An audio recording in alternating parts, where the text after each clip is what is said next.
Hello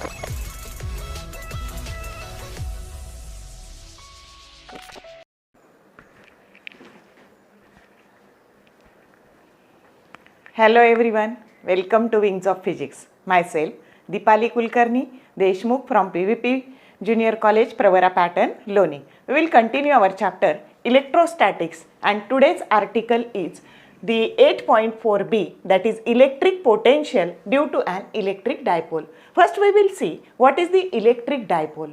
We know that two equal and opposite charges, they are separated by some finite distance that constitute electric dipole. बघा, दोन equal आणि opposite charges काहीतरी निश्चित अंतराने जेव्हा separate झालेले असतात त्याला डायपोल असं म्हणतात. मग आता हा प्लस क्यू चार्ज आहे, हा मायनस क्यू चार्ज आहे आणि 2L हे त्यांच्यामधलं अंतर आहे आणि त्यालाच काय म्हणायचं, इलेक्ट्रिक डायपोल. मग प्रत्येक डायपोलची जी काही स्ट्रेंथ असते ती स्ट्रेंथ त्याच्या डायपोल मोमेंटने दर्शवली जाते आणि डायपोल मोमेंट ही व्हेक्टर क्वांटिटी आहे. तर इलेक्ट्रिक डायपोल मोमेंट ही स्मॉल पी या लेटरने दाखवतात आणि ती व्हेक्टर क्वांटिटी आहे. ती कशी कॅल्क्युलेट करतात, तर ह्या दोन्हींमधल्या कोणत्या तरी एका चार्जचं मॅग्निट्यूड आणि गुणिले त्याच्यामधलं अंतर, मग Q इंटू 2L, आणि ही 2L ही व्हेक्टर क्वांटिटी आहे म्हणून ही काय आहे, व्हेक्टर क्वांटिटी आहे आणि याला म्हणायचं equation 1. The electric dipole moment that is equal to twice into QL हे इक्वेशन आपल्याला नंतर लागणार आहे आणि ही इलेक्ट्रिक डायपोल मोमेंट आहे आणि ती त्या तुमच्या डायपोलची काय दर्शवते, स्ट्रेंथ दर्शवते. आणि आपल्याला ह्या डायपोलमुळं असलेलं इलेक्ट्रिक पोटेन्शियल आपल्याला शोधायचे. मग फिजिक्स नेहमी स्पेसिफिकेशनला महत्त्व देतं बाळांनो. मग आपण कुठे शोधतो आहोत, तर आपण शोधतो आहोत हे त्याचं सेंटर आहे डायपोलचं आणि त्या सेंटरपासून C इतक्या अंतरावर. मग C हे अंतर किती आहे, तर R. म्हणजे जेव्हा सेंटरपासून एखादी पोझिशन आपण दर्शवतो त्यावेळेस आपल्याला पोझिशन व्हेक्टर वापरावा लागतो आणि म्हणून व्हेक्टर R हा काय आहे, त्याचा पोझिशन व्हेक्टर आहे आणि त्या पोझिशन व्हेक्टरच्या दिशेने जाणारा R कॅप हा युनिट व्हेक्टर आहे. समजते, पुढे आपल्याला हे सगळं वापरायचं आहे. आले लक्षात. मग आता काय करायचं बघा, तर आता आपल्याला माहिती आहे इलेक्ट्रिक पोटेन्शियल कोणत्या फॉर्म्युल्याने मिळतं आपल्याला, V बरोबर 1/4πε0 Q डिवायडेड बाय R. म्हणजे चार्ज डिवायडेड बाय तो चार्ज तिथून किती अंतरावर आहे त्याने आपण त्याला भागतो. पण आपल्याकडे दोन चार्जेस आहे आणि म्हणून हे जे दोन चार्जेस आहे ह्या दोन चार्जेसमुळं C पॉईंट जवळचं पोटेन्शियल आपल्याला कॅल्क्युलेट करायचं आहे आणि म्हणून आपण ह्या आकृतीमध्ये प्लस Q चार्जपासून C पॉईंट हा R1 इतक्या अंतरावर आहे आणि मायनस Q या चार्जपासून C पॉईंट R2 इतक्या अंतरावर आहे. येते लक्षात. मग आता बघा, याने हे जे काही तुमचा C पॉईंट आहे सेंटरपासून, तर त्याने इथं ॲक्सिसची किती अँगल केलेला आहे, थीटा अँगल केलेला आहे आणि म्हणून हा जर थीटा असेल, हा टोटल अँगल पाय, तर हा राहिलेला अँगल काय येणार आहे आपला, पाय मायनस थीटा येणार आहे. मग आपण एक ॲडजस्टमेंट केली, इथून हे याला परपॅन्डिक्युलर टाकला. हा परपॅन्डिक्युलर टाकल्यामुळे ही बाजू झाली L साइन थीटा, ही बाजू झाली L कॉस थीटा. याची मिरर इमेज हे पुढे इकडे वाढवलं आणि इकडे ही बाजू झाली, हा पण अँगल थीटा झाला, कोणासमोरची बाजू, म्हणून ही काय झाली L साइन थीटा आणि ही जी बाजू झाली ही काय झाली L कॉस थीटा. आणि आता आपली आकृती काय झाली, कंप्लीट झाली. मग आपण ॲक्सिस आणि इक्वेटर म्हणजे काय हे बघू, कारण आपल्याला हे पोटेन्शियल पुढे स्पेशल केसमध्ये ॲक्सिसवर पण पाहायचं आहे आणि इक्वेटर पण वर पण पाहायचं आहे. मग आता हे जे काही दोन चार्जेस आहे यांना जोडणारी, त्याच्यामधून जाणारी जी काही लाईन असते त्याला ॲक्सिस असं म्हणतात. येते लक्षात. आणि म्हणून a line joining the two charges that is called as a axis. आणि या ठिकाणी तुमचा जो अँगल असतो हा थीटा अँगल, तर या ठिकाणी ॲक्सिसवर अँगल 0 असतो आणि या ठिकाणी म्हणजे ए पॉईंट जवळ तुमचा ॲक्सियल अँगल 0 आहे आणि इथे बी या ठिकाणी तुमचा ॲक्सियल अँगल हा 180 डिग्री किंवा पाय रॅडियन आहे. आणि बरोबर त्या ॲक्सिसला परपॅन्डिक्युलर आणि सेंटरमधून जाणारी जी काही रेषा आहे बघा, ह्या O पॉईंटमधून जाणारी रेषा आहे तिला काय म्हणायचं, equator. A line passing through the centre of the dipole and perpendicular to the axis that is called as equator. आणि इक्वेटरला अँगल हा 90 डिग्री असतो. येते लक्षात? मग आता बघा आपल्याला डेरिवेशनला सुरू करू आपण. मग आता आपण काय करणार आहे बघा, तर ह्या चार्जमुळं सी जवळ असलेलं पोटेन्शियल त्याला म्हणायचं V1 आणि चार्ज प्लस क्यू असल्यामुळं हे पोटेन्शियल पॉझिटिव्ह आलेलं आहे. आपल्याला हेही माहिती आहे की इलेक्ट्रिक पोटेन्शियल ही स्केलर क्वांटिटी आहे आणि ती प्लस चार्ज असेल तर त्याच्यामुळं पोटेन्शियल प्लस येतं आणि मायनस चार्ज असेल तर त्याच्यामुळं पोटेन्शियल मायनस येतं. आणि V1 that is equal to plus 1/4 pi epsilon naught q divided by R1. आणि ह्या तुमच्या चार्जमुळं मायनस क्यू चार्जमुळं असलेलं potential minus 1/4 pi epsilon naught q divided by R2.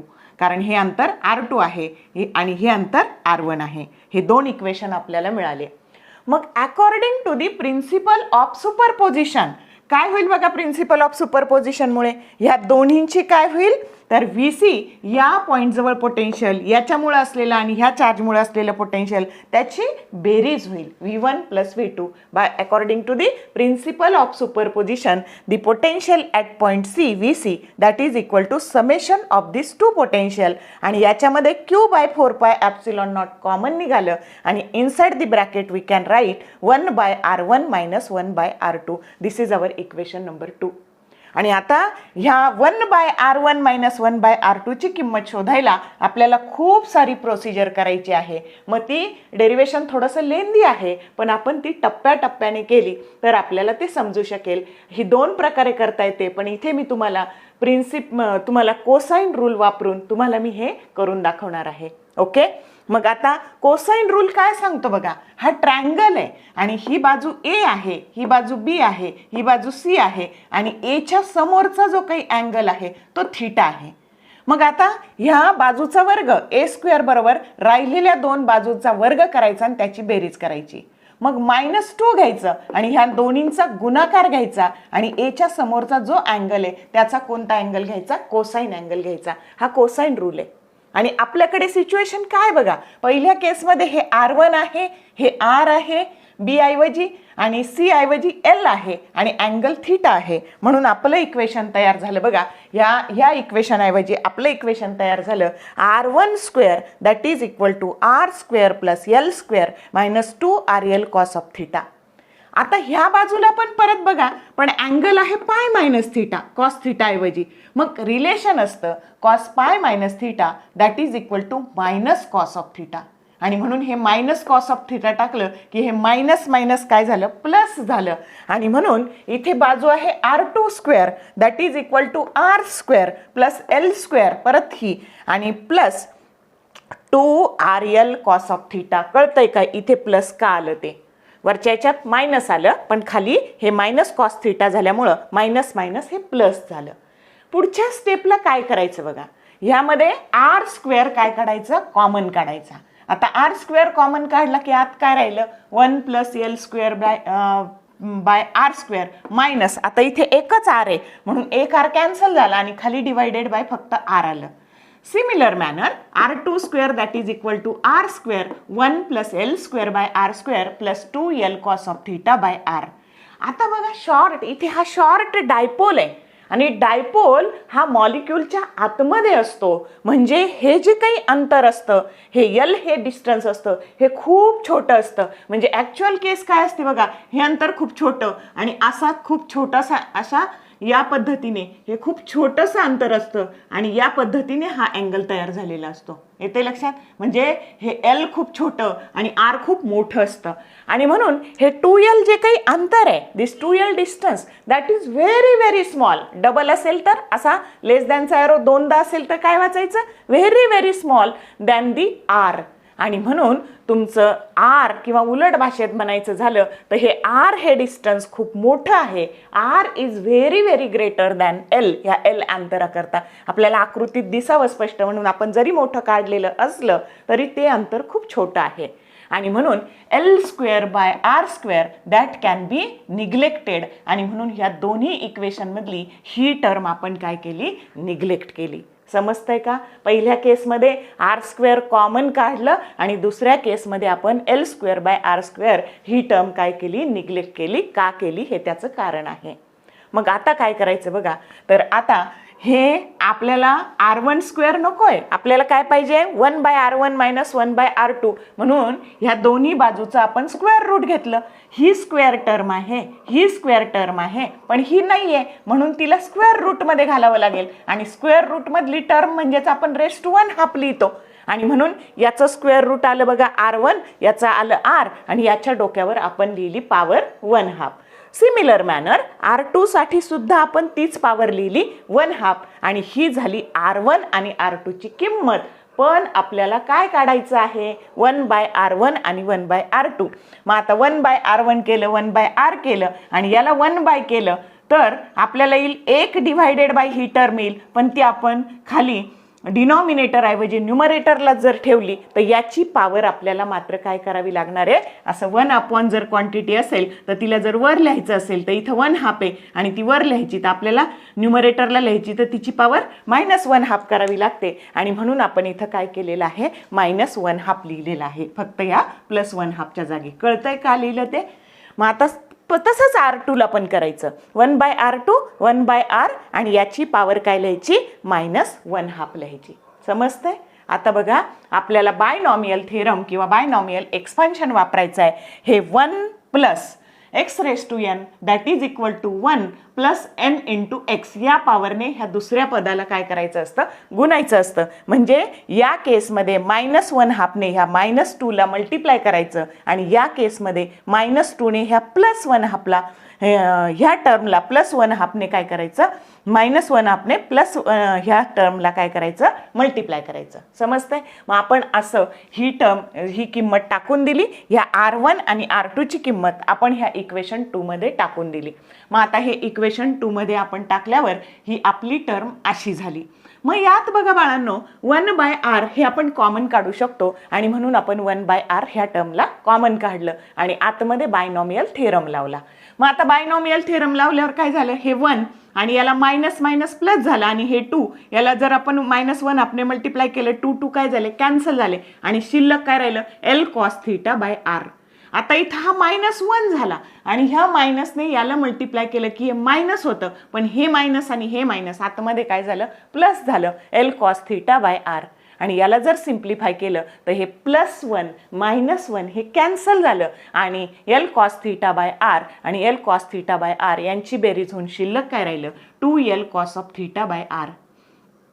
आणि हे R जर आपण आतमध्ये घेतले तर तुमच्या असं लक्षात येईल आपल्याला 1/R1 - 1/R2 ची किंमत फायनली काय मिळते तर ती आपल्याला मिळते 2L cos θ/R². मग आता बघा हे Q × 2L ह्या Q × 2L ची किंमत आपल्याला काय टाकता येते P टाकता येते. आले लक्षात. इलेक्ट्रिक डायपोल मुवमेंट आणि म्हणून P × cos θ/R².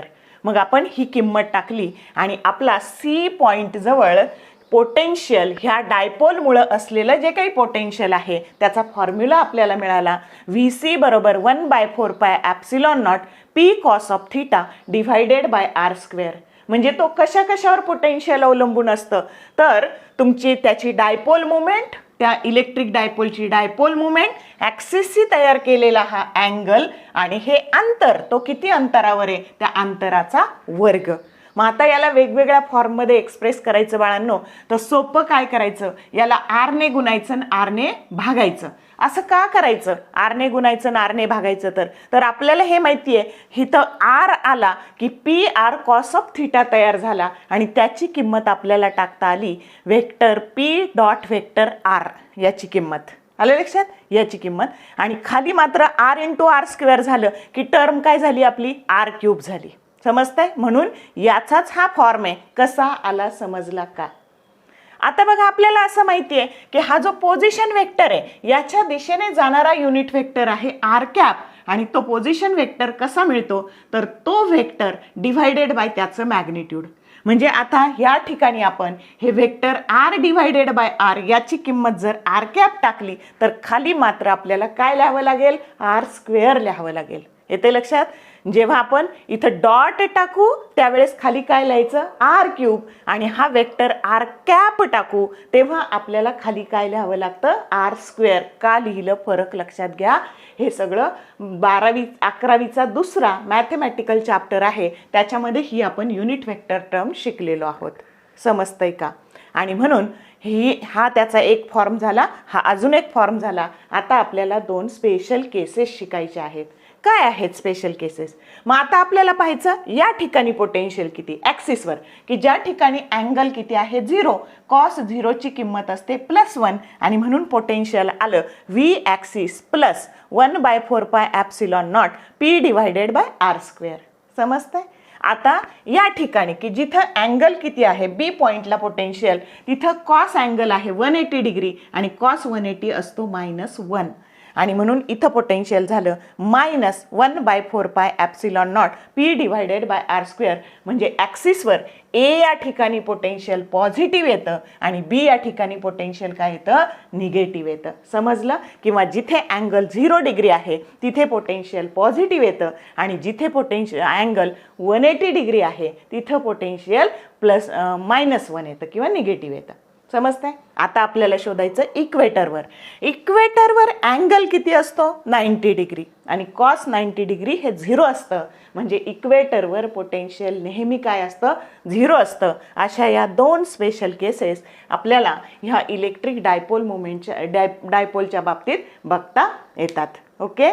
तर या पद्धतीने डेरिवेशन मोठं आहे पण सोपं आहे. फक्त प्रोसिजर कशी करायची ते लक्षात घ्या. आधी कोसाइन रूल वापरायचा, नंतर कोसाइन रूल वापरल्यानंतर राईट हँड साईडला आर स्क्वेअर कॉमन काढायचा दोन्ही केसमध्ये. मग आतमधली L²/R² टर्म काय करायची निग्लेक्ट करायची.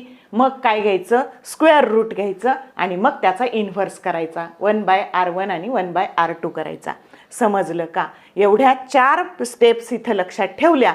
आलं लक्षात की इथं या 1/R1 - 1/R2 या ब्रॅकेटची किंमत लक्षात ठेवायची. काय येते ती 2L cos of theta divided by R square. काय येते ती 2L cos of theta divided by R square. आणि मग ह्या P इंटू तुमचं ही जी काही P ची किंमत आहे तर हे Q इंटू 2L त्याची किंमत तिथे P येते. डायपोल मोमेंटची किंमत टाकायची. असा प्रत्येक डेरिवेशनचा साच्या ज्याला अल्गोरिदम असं म्हणतात अशा टर्म मनाशी अल्गोरिदम बनवायचा डेरिवेशनचा आणि हे डेरिवेशन 2-3 वेळा न पाहता लिहून काढायचं. म्हणजे आपलं काय होतं परफेक्ट होतं. जोपर्यंत आपल्याला न पाहता ते लिहिता येत नाही तोपर्यंत आपलं डेरिवेशन परफेक्ट होत नाही. तर रायटिंग प्रॅक्टिस ही पक्की करा म्हणजे तुम्हाला कॉन्फिडन्स येईल. आलं लक्षात. डेरिवेशन मोठं आहे पण सोपं आहे. बोर्डाच्या दृष्टीने महत्त्वाचं आहे. 3 किंवा 4 मार्काला हे डेरिवेशन येऊ शकतं. ओके. जर तुम्हाला व्हिडिओ आवडला असेल तर त्याला लाईक करा. तुमच्या मित्रमैत्रिणींसोबत त्याला शेअर करा. त्याच्यानंतर बेल आयकॉनचं बटन प्रेस करा जेणेकरून येणाऱ्या नवनवीन व्हिडिओचे नोटिफिकेशन्स तुम्हाला येत जातील. तर ओके. पूर्ण व्हिडिओ पाहिल्याबद्दल thank you very much and all the best for your study. Okay.